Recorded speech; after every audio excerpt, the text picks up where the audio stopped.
Hello everyone, the moment you've all been waiting for, the Real Housewives of Salt Lake City recap series is here, finally. Before we get into that though, I do have a recap series where if you are a Bravo fan, I've been recapping the Real Housewives of OC season so far. I'm on episode 11. So check that out. And then I will be eventually recapping, I cannot wait, it's coming up, the Real Housewives of New York new season. It's season 2 of the new cast. I'm so excited for that. But yeah, today we're gonna be doing episode 1 of Salt Lake City. So let's just get into it. I don't have a ton of notes because as always, this is the first episode, kind of a lot of fluff, kind of a lot of backstory to catch us up to where the cast is currently. And it shows, this episode kind of goes back and forth. It flashes back a lot to last season and scenes that were kind of cut from the full episode. But it starts off with seeming like everybody is on somewhat of a good page together, except apparently Whitney has gone on the Vial Files. I don't know if it's Vial or Vial, whatever the fuck his name is. Nick Vial.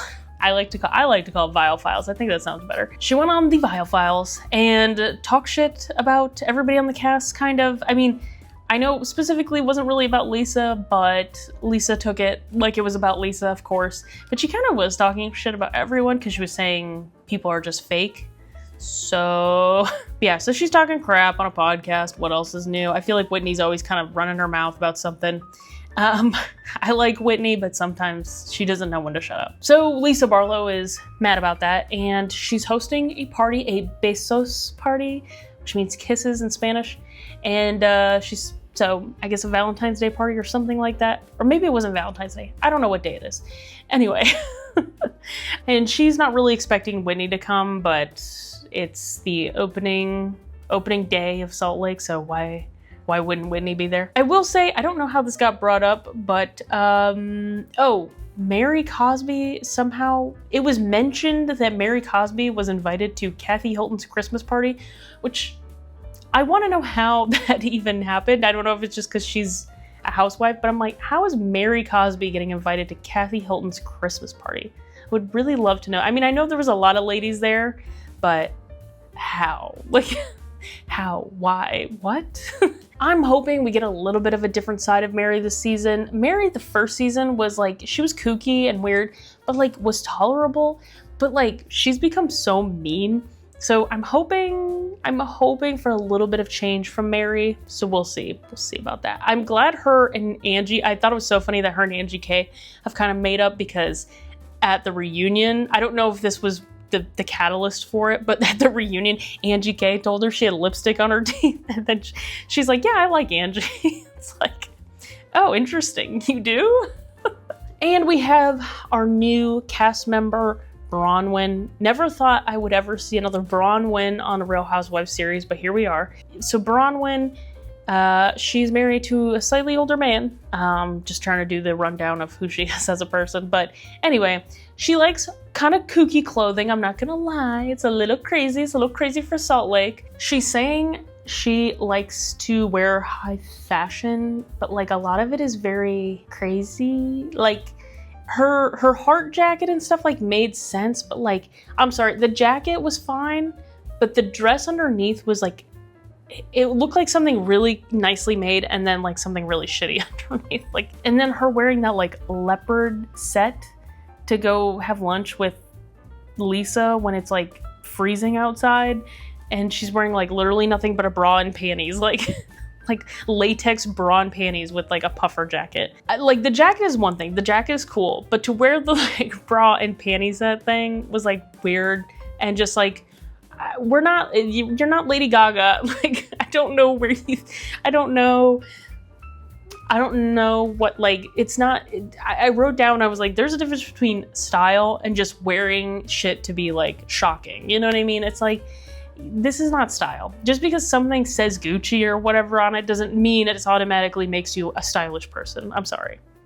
Just because something is couture doesn't make it like cool. But anyway, moving on to Lisa Barlow's besos party. I don't know if that's exactly how you pronounce it, besos. When I hear it, I think of Jeff Bezos.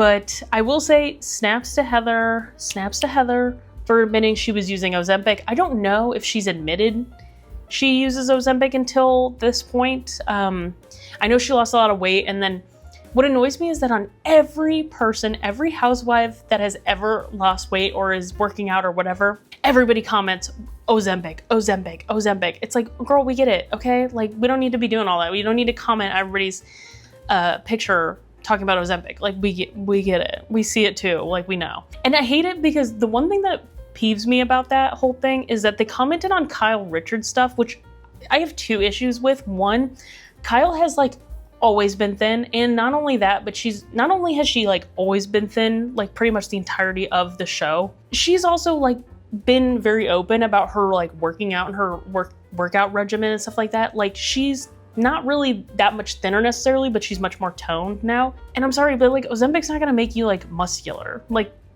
it'll help you lose weight maybe, but it's not gonna like make you muscular. Like, obviously she's really working out.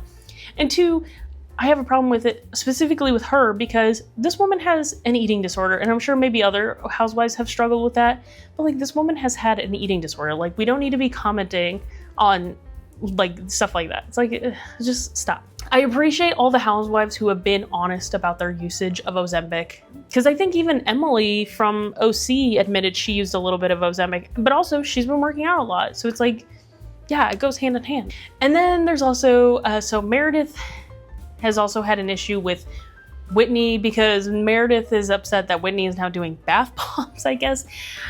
Meredith needs to get a better storyline. I love Meredith so much, but the damn bathtub thing, I cannot hear about a damn bathtub for one more season. I just have one thing to say to Meredith. It's not about who's first. It's about who does it best in business, okay? So it's just about who's the better product. So just a little bit of business advice for you. Then we have Angie. Miss Angie K comes and wants to share her grievances with Meredith, and pulls out a giant scroll. Now, to me, the most egregious part of Angie's scroll is that they were talking about how she had this scroll handmade for this bit that she's doing. But then what really is egregious to me is the fact that she hand wrote out all of her grievances on it. It's not even, she didn't have it typed, she didn't have it printed on there, she hand wrote that shit. She had this thing made and then hand wrote it out onto the damn scroll.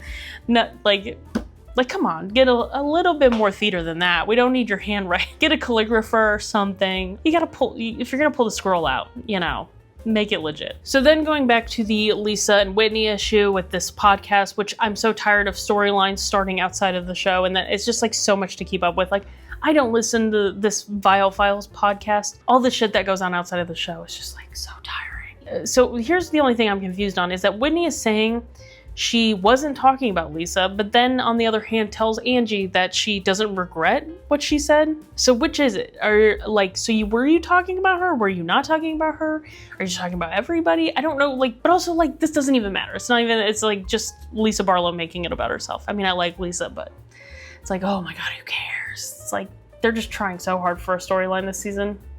It's really frustrating. But what cracked me up too was as Whitney was storming out of the party, the musicians in the background that she had hired for the party were just kind of looking at each other like as they walked out, and they were yelling at each other across the room.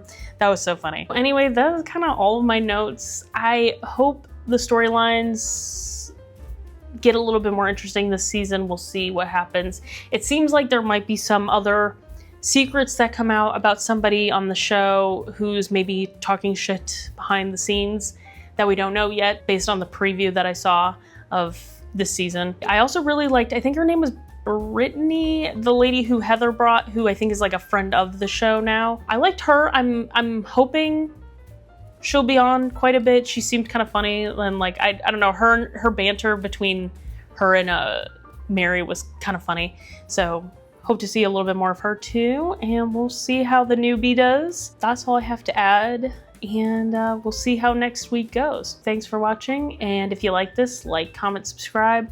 And it's reality TV, and it's not that serious, so don't get mean in the comments. It's okay. Everything's okay. I'll see you next week, and toodaloo. Bye.